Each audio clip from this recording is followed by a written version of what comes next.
మిత్రులారా, last time నా video లెక్చర్‌లో మీకు థర్డ్ సెమిస్టర్ సిలబస్ గురించి, అలాగునే నిజ కేంద్రక కణం, యూకారియోటిక్ సెల్, ఎలక్ట్రాన్ మైక్రోస్కోప్ ద్వారా ఏ విధంగా కనిపిస్తుందో దాని నిర్మాణం చెప్పడం జరిగింది. ఈ వీడియో ప్రెజెంటేషన్‌లో differences between prokaryotic and eukaryotic cells అంటే కేంద్రక పూర్వకణం మరియు నిజ కేంద్రక కణం మధ్య విభేదాలు మీకు తెలియజేస్తాను. కేంద్రక పూర్వకణంనే ఇంగ్లీష్లో ప్రొకారియోటిక్ సెల్ అని, నిజ కేంద్రక కణంనే ఇంగ్లీష్లో యూకారియోటిక్ కణం, యూకారియోటిక్ సెల్ అని అంటాము.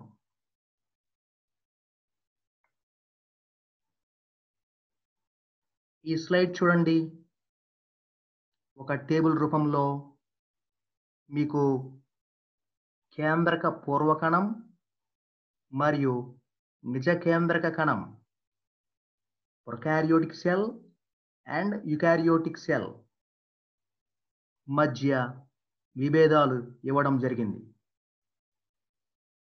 మొదటి డిఫరెన్స్ చూసినట్లయితే కణ పరిమాణం అని చెప్పాము.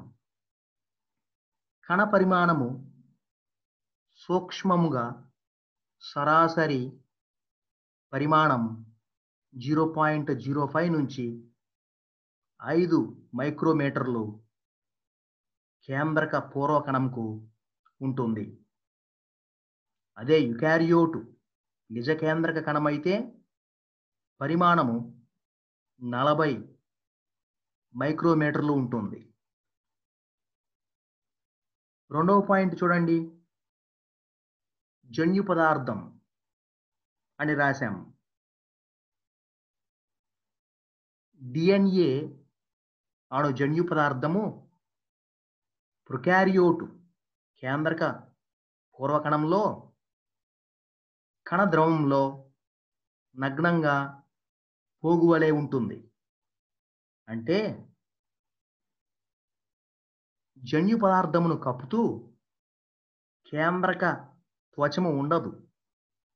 అందుచేత నగ్నముగా జన్యు పదార్థము ఉన్నది కణద్రవంలో అని చెప్తాము. అలాగునే కేంద్రకాంశము కూడా ఉండదు కేంద్రక పూర్వకణంకు. నిజ కేంద్ర కణం లేదా యూకారియోటిక్ సెల్ చూసినట్లయితే హిస్టోన్ ప్రోటీన్ పొరతో నిర్దిష్టమైన క్రోమోజోములుగా ఉండి త్వచముతో ఆవరించబడిన కేంద్రకంలో ఉంటాయి. కేంద్రకంలో కేంద్రకాంశము ఉంటుంది. ఇది నిజ కేంద్రక కణం యొక్క జన్యు పదార్థము. మూడో పాయింట్ చూడండి, కణ కవచం గురించి చెప్పాము.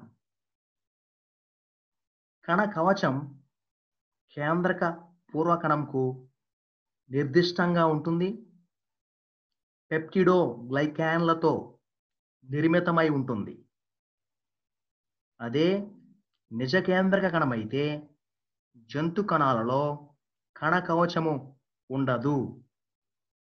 వృక్ష కణాలలో సెల్యులోజ్తోనూ, శిలీంధ్రాలలో కైటిన్తోనూ కణ కవచం నిర్మితమై ఉంటుంది. నాలుగవ పాయింట్ చూడండి, కణాంగాలు అని రాశాం. కేంద్రక పూర్వకణంలో జీవక్రియలు నిర్వహించే రేణువులు ఉంటాయి. ఇవేవి త్వచయుతము కావు. గాల్గి సంక్లిష్టం, లైసోసోములు, మైటోకాండ్రియా, సెంట్రియోలులు, అంతర్జీవ ద్రవ్యజాలకం ఉండవు ఈ కణములో.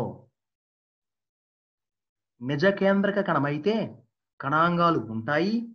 అంటే గాల్గి సంక్లిష్టం, లైసోజోములు, మైటోకాండ్రియా, సెంట్రియోలులు, అంతర్జీవ ద్రవ్యజాలకం ఉంటాయి, త్వచయుతముగా ఉంటాయి.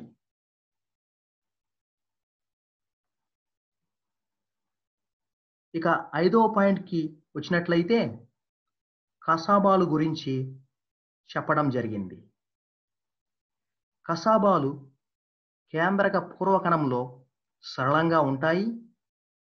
3 నుంచి 4 సూక్ష్మ నాళికలచే ఆవరించబడిన కేంద్రంలో ఒక సూక్ష్మ నాళిక గల నిర్మాణం చూపుతాయి. నిజ కేంద్రక కణంలో కసాబాలు సంక్లిష్టంగా ఉంటాయి. కేంద్ర స్థానంలో 2 సూక్ష్మ నాళికలు వీటిని ఆవరించి 9 జతల సూక్ష్మ నాళికలు ఉంటాయి. 6వ పాయింట్ చూడండి. ప్రోటీన్ సంశ్లేషణ గురించి చెప్పడం జరిగింది. కేంద్రక పూర్వకణంలో 70S రైబోజోములు ఉంటాయి. ఎస్ అనగా స్వెడ్బర్గ్ యూనిట్ అంటాము. ఎస్ అనగా స్వెడ్బర్గ్ యూనిట్ అంటాము. 70S రైబోజోములు కేంద్రక పూర్వకణంలో ఉంటాయి. అంతర్జీవ ద్రవ్యజాలకం ఉండదు. నిజ కేంద్రక కణంలో 80S రైబోజోములు ఉంటాయి. రైబోజోములు అంతర్జీవ ద్రవ్యజాలకంపై అంటిపెట్టుకొని ఉంటాయి. 7వ పాయింట్ చూడండి. శ్వాసక్రియ గురించి చెప్పాము. బ్యాక్టీరియాలలో మీసోజోములు ఉంటాయి. నీలి ఆకుపచ్చ శైవలాలలో కణద్రవంలోని త్వచాలు శ్వాసక్రియను నిర్వహిస్తాయి. అనగా బ్యాక్టీరియా కణము గాని నీలి ఆకుపచ్చ కణము గాని కేంద్రక పూర్వ కణాలు. నిజ కేంద్రక కణంలో వాయు శ్వాసక్రియకు మైటోకాండ్రియాలు తోడ్పడతాయి. 8వ పాయింట్ చూడండి. డిఎన్ఏ పరిమాణము అని రాశాం. కేంద్రక పూర్వకణమైతే జీవిత చక్రం అంతటా డిఎన్ఏ పరిమాణం స్థిరంగా ఉంటుంది.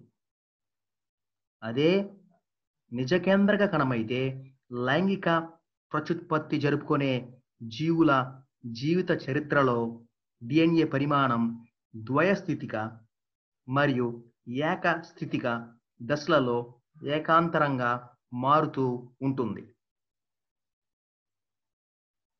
9వ పాయింట్ చూడండి.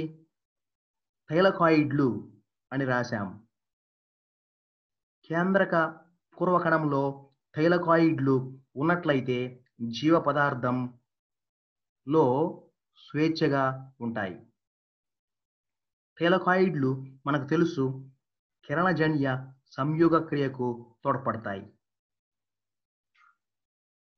నిజ కేంద్రక కణమైతే వృక్ష కణాలలో థైలకాయిడ్లు క్లోరోప్లాస్ట్ వాటితో ఆవరించబడి ఉంటాయి. 10వ పాయింట్ చూడండి. బీజకణాలు అని రాశాం. కేంద్రక పూర్వకణంలో బీజకణాలు ఏర్పడవు. నిజ కేంద్రక కణమైతే బీజకణాలు ప్రత్యక్షంగా కానీ క్షైకర విభజన తర్వాత కానీ ఏర్పడతాయి.